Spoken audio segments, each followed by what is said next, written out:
Welcome back to the Stephan Show. My name is Graham and welcome to my show. And today we have a doozy. We have an absolute classic. We have the pinnacle of YouTube viewing experiences. I don't know what to call it, but you guys have no idea literally how excited I get when I get a notification on my phone from CNBC Make It that says they posted another video of, wait for it, Millennial money. And lately I have to say Millennial money has not been posting like really bad content or anything like that. So it doesn't really give me much to get angry at and really react to, because I think CNBC turned it around. They want to focus on millennials who have just like these insanely good spending habits that save a lot of money, that make everyone look really good, and then everyone else just shoving it down there. They don't want to showcase people making $300,000 and living paycheck to paycheck. Even though CNBC, that's what I want to see. I want you to start showcasing people who are making millions of dollars a year, but who complain they're constantly broke. They're like, I have no idea how to pay for private school. I have no idea how to pay my mortgages on the 7 vacation homes. I can't even afford jet skis this year because I bought too many jet skis last year. That's what I want to see. But anyway, let's watch this video today. We'll see how good it is, and at the very least, I'm going to be reviewing it from everything that she's doing right. So anyway, the video title today is Living on $80K a year in Los Angeles, Millennial money. And the cool thing about this is that I too live in Los Angeles, so chances are if I'm going to confront this person, it's going to be rather easy. So anyway, with that said, let's watch this video and see just how good it is. I don't see a lot of women on YouTube talking about investing. A lot of them are focusing on budgeting and saving, which is amazing, but I think we need more women talking about the power of investing. Oh wow, we got another doozy. We got another YouTuber here on CNBC Make It. And I do agree with her. There's not a lot of women making personal finance videos on YouTube. And frankly, I would say even my demographic tends to skew like 85 to 90% male between the ages of like 18 to 30, I would say, is pretty much my demographic. It doesn't seem like that many women are interested in personal finance, or they don't know that there's personal finance content here on YouTube. So I definitely think there's a lot of potential out there and still such a large outreach that we have yet to hit. My name's Wendy Gonzalez. I am 24 years old. I live in LA and I make $80,000 a year. I currently work for a Bay Area auto tech company and I am a logistics supervisor. Okay, you know what? I'm gonna bet 10 bucks she has her own merch line, and that would be a subtle plug for her merch. Let's just see. I live in Pasadena, California, so it's definitely not in like the LA area. You have to drive out here. Oh, and she's driving a BMW. You don't need a BMW unless you live in Glendale. People in Los Angeles will get that joke. Since I live with my boyfriend, we do split the rent. Both my boyfriend and I work for the same company, so every 2 weeks we have $500 deducted from our pay that we don't see, and it goes into our joint checking account, which we use for our expenses at home. That's pretty fair, and I gotta say they're paying a reasonable amount of rent, especially considering they're splitting that between both of them, so far I don't see any issues. Oh, besides the BMW, not a huge fan there, should have gotten a Tesla. We love to buy our food at Trader Joe's. We love the freshness and the different types of options they have. And once in a while, our parents actually bring us food on the weekends, so that kind of helps us stick with our food budget. Okay, so we always got my favorite part of all of the Millennial Money episodes, the expenses. So let's just start at rent, $898 a month, 1-bedroom suite with partner. Again, I think that's pretty good considering how much money she's making, so I don't see any problem with that. Then we got what? We got transportation. Holy crap. Car payment and gas, $810 a month. Why? Why would you do that? It's like you're doing everything so right, and then you gotta go and spend $810 a month for a BMW. Your car is almost as much money as your rent. Just let that sink in let's just have a moment of silence for that. Did you hear that? That is the sound of my heart breaking. You don't need to spend $810 a month. Honestly, you could even just get a used Prius for like $7 grand. Drive that thing for 5 years and it's still gonna be worth like $7 grand when you sell it. Anyway, this seems like an enormous waste of money. Then we got insurance, $367 a month for car, health, life, and pet. That seems actually like a decent price for all of those combined. I mean, health insurance alone can be like $220 a month. So This actually seems pretty good. Then we got $150 a month on food, groceries, and eating out. That's actually really good. How she's able to do that. We gotta figure out how she's able to do that. To spend $150 a month and include eating out in that is pretty commendable, so I hope she goes into more detail about that. And then we got utilities and Wi-Fi, $62. Her portion split with partner, okay, again, that's fair. Then we got miscellaneous, $93. That would be Netflix, pet supplies, and beauty. Okay, that's fine. Phone, $42 a month, that's fine. Credit card fee, $46 a month. American Express Platinum card. Okay, you know, that's fair. And then savings, $1,000 a month. So I agree, so far everything seems reasonable except for the transportation. I don't like that one bit. We just do maybe like takeout, like we'll go somewhere and grab food and come back. So our roughly like monthly expense on eating out is maybe like $50 each maximum. That's on like a very expensive month. Well, that's because they go to Chick-fil-A, which I'm not knocking Chick-fil-A, by the way. I'm a huge fan. I love Chick-fil-A. It's just, it's not surprising if you spend that little per month eating out and then you eat out at Chick-fil-A. So I normally don't eat out, but when I do, I like to go to places like Chick-fil-A. And one, it's kind of cheap, and also I love the waffle fries, so yeah. The waffle fries are pretty delicious though, especially when you mix it with that like Chick-fil-A yellowish mustardy sauce. It's so good. You can't eat just one.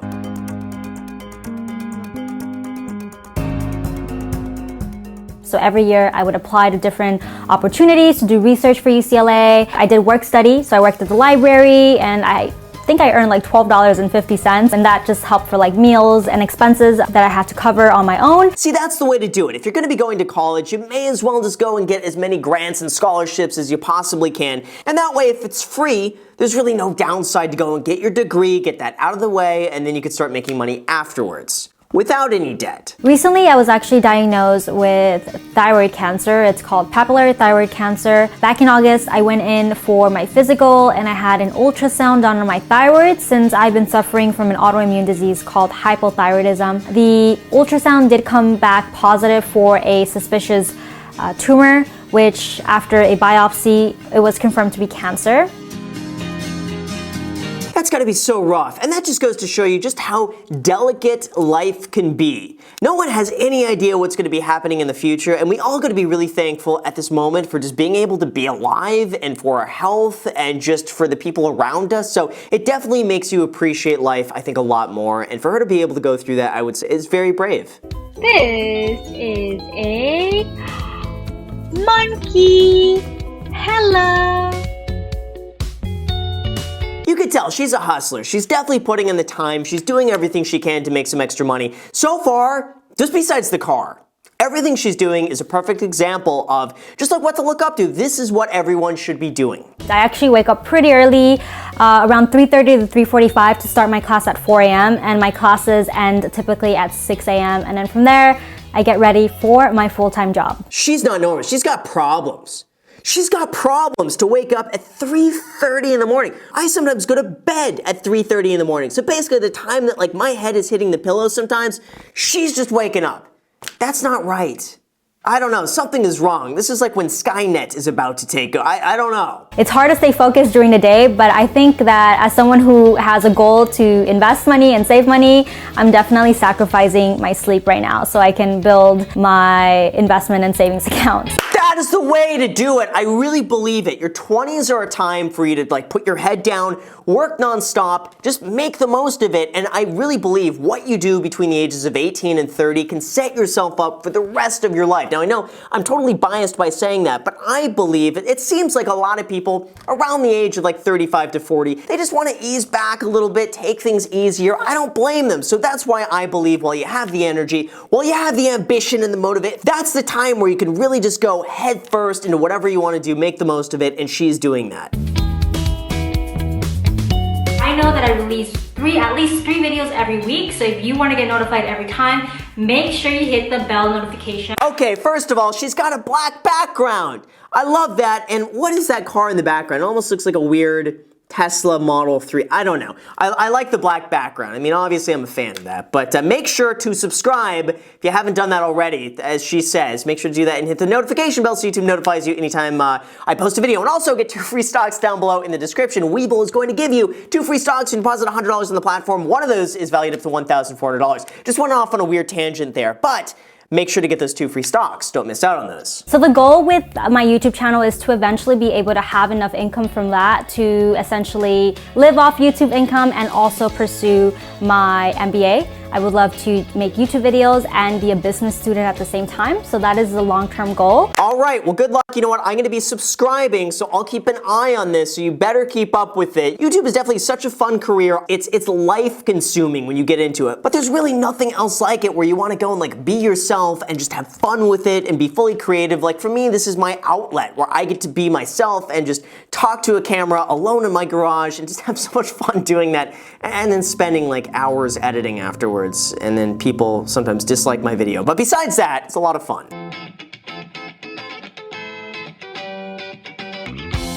Oh, that's not a graduation gift though. A graduation gift should be something like you buy yourself an index fund. You buy yourself an index fund and that's your graduation. A BMW, you're doing so well and then you get a BMW. Why? And I love my car, but I hate the monthly payment. I'm currently paying $720, which is almost as much as I pay for rent.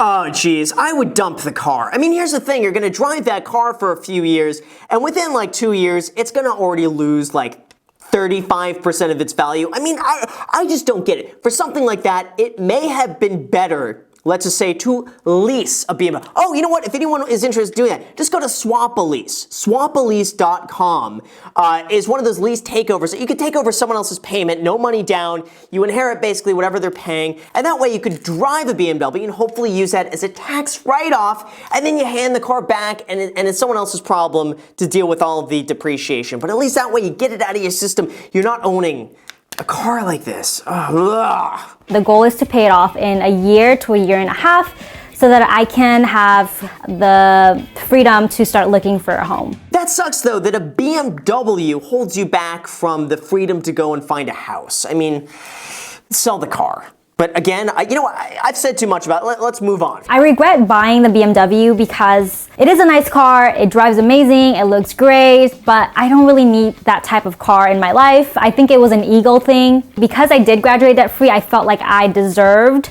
a nice car and I didn't have my parents pay for it. No, I mean, I get the sense of accomplishment for graduating debt-free. I mean, that alone is worth way more than what most people are able to do. But that doesn't mean that like you graduate debt-free and you're like, oh wait, how can I get, $35,000 in debt? Let me go buy a BMW, because then you're at the same spot as someone who graduated college with debt, except now you have debt on a BMW, which I guess that's better than graduating with student loans. All things considered. Introducing Velveeta soft-filled baked biscuits. So we just got a mid-roll ad from CNBC, and I gotta say, I'm really happy for them that they finally are making videos over 10 minutes long for Millennial Money. They tend to do so much better. The mid-roll ads in the middle of the video, I've noticed, really help the algorithm. So for anyone who's curious why I put so many mid-roll ads, it does help the algorithm. It's all for the algorithm. Do it for the algorithm. The goal with that account is to save up for a home, but at any point if something does happen, I know that I can tap into that money and use it as a rainy day like expense. That's very smart, but also consider you got $33,000 in a BMW loan. Sell the car, and then use all that money to buy a house. Trust me, you will not regret it. Just trust me, please. Just listen to me once.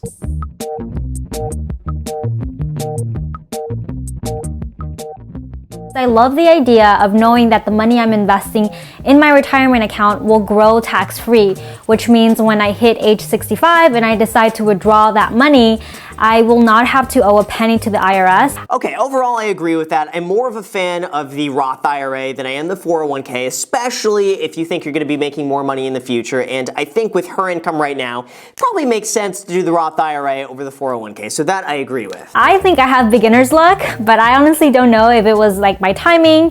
But I started investing back in like late December, early January. That's when I initially started opening up different positions, and my account is almost at $20,000, and my initial investment was a total of $14,000. All that is, I would have to say, is just good timing and a bit of luck. You happen to invest at a time where the market was fairly low, and then from there, pretty much everything went up. So that just really happens to be a sense of just good timing and being in the right place at the right time. But that also doesn't negate the fact that she did invest, she put her money into the market, she took the risk, and it paid off, and that should absolutely be rewarded. So my goal is to definitely travel more, but to do it for free. There we go, and that's another great way to do it. The American Express Platinum Card, that's what I use. Gets you into some of the airport lounges, it's great for travel, it gives you so many credits. So for that, absolutely love it. She should also be looking into the Chase Sapphire Reserve. I think she could probably get some good use out of it. So many great travel credit cards out there that she could travel anywhere she wants for free. I consider myself to be pretty good with money. I've been working since I was 15 years old. I think it's funny they keep using the same shot of her pulling out of the driveway. I think that's like the second or third time they've used that shot. Although I make $80,000 a year and I live comfortably in LA, the goal is to actually make roughly $95,000 a year. I think with that, I'll be able to maximize my savings for my future home and not find myself struggling at the end of the month to have extra cash after paying all my expenses and investing and contributing to my Roth IRA. Oh, she's doing a oh, don't talk about that on YouTube. I gotta say, don't talk about any of those growth stocks on YouTube. They don't like it, so I would not get involved. So that's my recommendation if you're obviously watching this right now. I think that's pretty much guaranteed. So just my advice, don't talk about those types of growth stocks. So the goal is for about $95,000 a year. Okay, there we go. We just finished another episode of Millennial Money, and I gotta say she's doing a great job. There's really not much I could critique besides the BMW. If it were me, you get rid of the BMW, you just buy yourself a reliable used car for under $12,000. You drive that until it doesn't work anymore and you save all of the extra money and put it towards buying a house. I mean, even right now, like you have to think to yourself, would you buy the BMW you have right now if you had the money? The answer is no. You wouldn't have done it. You admitted yourself that that was a mistake. It was an ego thing. So you may as well now just cut your losses on the car. Give it away. Go and do something else. You can give it to me. I don't care what you do with it, just don't get the car anymore and then get something else more reliable and continue saving. Now, besides that, I think making $95,000 a year, I think you're underselling yourself. I would probably try to aim for more like $120,000, $135,000 per year. I think that's absolutely doable, especially in Los Angeles. I think that's a goal that you could very reasonably hit. And really from that, I mean, as long as she just continues on this path, she's gonna be doing really well. And CNBC, I mean, this is a good example of someone who's doing phenomenally well and makes millennials look pretty good, just besides for the BMW. So anyway, with that said, you guys, thank you so much for watching. I really appreciate it. As always, if you have not already subscribed, make sure to subscribe, hit the notification bell, like button, add me on Instagram. I post it pretty much daily, so if you want to be a part of it there, feel free to add me there. And also, like I mentioned earlier, if you guys want 2 free stocks, use the link down below in the description. Webull is going to be giving you 2 free stocks when you deposit $100 on the platform, and one of those stocks is going to be valued up to $1,400. And Webull, by the way, for anyone who is not aware, is basically like a Robinhood for free stock trading, $0 stock trades, except Webull is a little bit more advanced, they have more features, and it's a great stock trading platform that gives 2 free stocks. So again, if you're interested, use the link down below in the description. Thank you so much for watching, and until next time. So I normally don't eat out, but when I do, I like to go to places like Chick-fil-A, and one, it's kind of cheap, and also I love the waffle fries, so yeah.